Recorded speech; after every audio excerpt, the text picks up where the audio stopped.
Indian constitution की इस class में आप सभी लोगों का स्वागत है। आज हम बात करेंगे अनुसूचियों के ऊपर। हमारे भारतीय संविधान में कितनी अनुसूचियां हैं? 12 अनुसूचियां हैं। देखो, पहली अनुसूची क्या बोलती है? प्रथम अनुसूची भारतीय संघ के घटक 28 राज्य व 8 संघ शासित क्षेत्रों का उल्लेख है।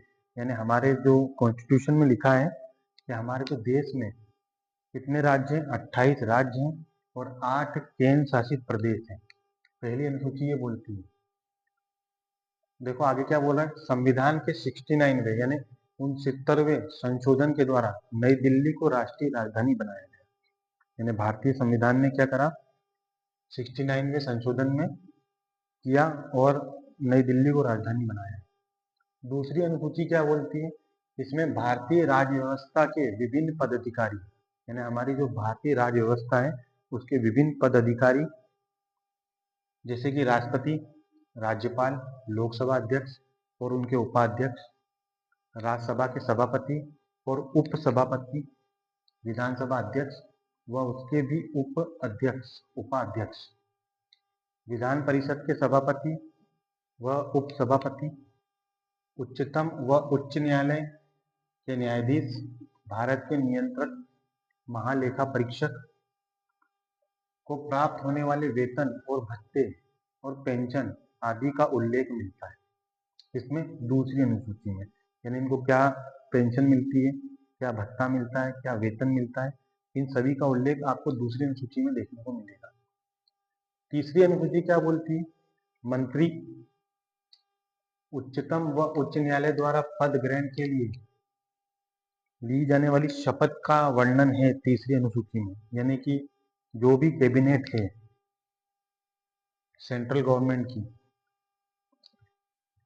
उच्चतम न्यायालय है यानी सुप्रीम कोर्ट, हाई कोर्ट है, उनके जो जज वगैरह हैं जो शपथ लेंगे उसका उल्लेख हमें तीसरी अनुसूची में देखने को मिलता है। चौथी अनुसूची क्या बोलती है? इसमें विभिन्न राज्यों तथा संघीय क्षेत्रों की राज्यसभा में प्रतिनिधित्व का वर्णन है या विवरण है। विभिन्न राज्यों की संघीय क्षेत्रों में राज्यसभा में प्रतिनिधित्व का विवरण है। क्या बोल रही है चौथी अनुसूची? जो भी राज्य हैं, केंद्र शासित प्रदेश है, उसमें राज्यसभा का जो प्रतिनिधित्व है उसका विवरण देखने को मिलेगा। पांचवी अनुसूची क्या बोलती है?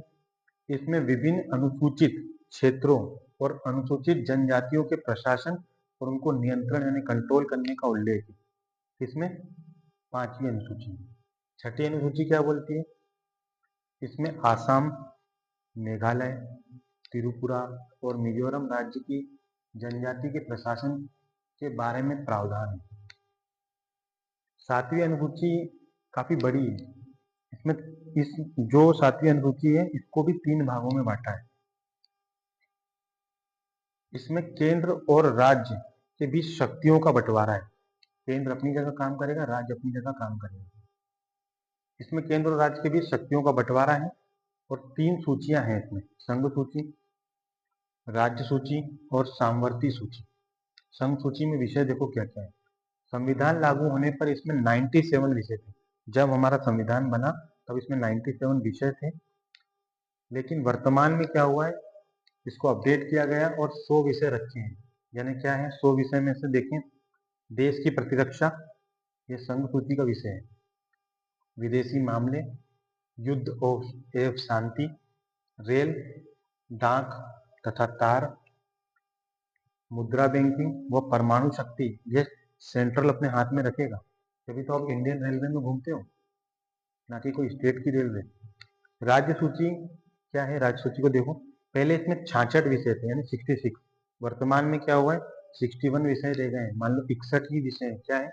शांति व्यवस्था राज्य अपने हिसाब से तय करेगा और राज्य का ही दायित्व होगा शांति व्यवस्था को निभाने में।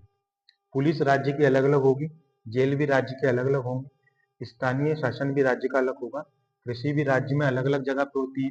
कहीं की भूमि कहीं, मतलब किसी राज्य में भूमि का रेट कुछ और है, किसी राज्य में कुछ और है, सब जगह अलग अलग चल रहा है। जन स्वास्थ्य यानी जनता का स्वास्थ्य, मतलब सरकारी हॉस्पिटल आप देख रहे हो, कहीं 10 रुपए में पर्ची कटती है तो कहीं 5 रुपए में कटती है, कहीं कटती ही नहीं है, फ्री में ही हो जाता है इलाज। राज्य के अंदर होने वाला न्यायिक विभाग भी किसके अंडर में होगा? राज्य के अंडर में होगा। सामवर्ती सूची का मतलब होता है दोनों मिलकर काम करेंगे। इसमें केंद्र और राज्य सरकार दोनों मिलकर कानून बनाएंगे। पहले सामवर्ती सूची में 47 यानी 47 विषय थे, वर्तमान में 52 हैं, जैसे दीवानी और फौजदारी, कानून एवं प्रक्रिया, विवाह तथा तलाक, यानी कहीं मान लो आप किसी अदर स्टेट की लड़की से शादी करते हो और आप तलाक चाहते हो तो हो जाएगा। शिक्षा, आर्थिक नियोजन, बिजली, समाचार पत्र, वन यानी कि वन मतलब जंगल और आदि बहुत सारी चीजें, ये सामवर्ती सूची में रखा गया है। 8वीं अनुसूची क्या बोलती है? भारत की 22 भाषाओं का उल्लेख है इसमें 8वीं अनुसूची में। लेकिन जब संविधान बना तब कितनी भाषाएं थी? कमेंट करिएगा, इसमें से देख के बता दो, नहीं तो 14 भाषाएं थी। लेकिन अभी कितनी भाषाएं हैं? हमारे भारत में वर्तमान में 22 भाषाओं का उल्लेख है संविधान में। 9वीं अनुसूची क्या बोलती है? संविधान में यह अनुसूची प्रथम संविधान संशोधन द्वारा जोड़ी गई 1951 में। ये क्वेश्चन आता है, पहला संविधान संशोधन कब हुआ? 1951 में हुआ। क्वेश्चन यहीं से उठ के आएंगे डायरेक्ट, फिर बोलोगे कि कहाँ से क्या आ गया। 1951 में राज्य द्वारा संपत्ति के अधिग्रहण का उल्लेख है। किसमें? 9वीं अनुसूची में। इस अनुसूची में सम्मिलित विषयों को न्यायालय में चुनौती नहीं दी जा सकती। वर्तमान में 284 अधिनियम एक्ट बने हुए हैं 9वीं अनुसूची में, 1951 में जोड़ी गई थी 1951 में। 10वीं अनुसूची क्या बोलती है? संविधान के 52वें संशोधन में, मतलब 52वां संशोधन हुआ है 1985 को हुआ है, तब जोड़ी गई थी 10वीं अनुसूची। दल बदल से संबंधित प्रावधानों का उल्लेख है। दल बदल से संबंधित प्रावधानों का उल्लेख है। 11वीं अनुसूची क्या बोलती है?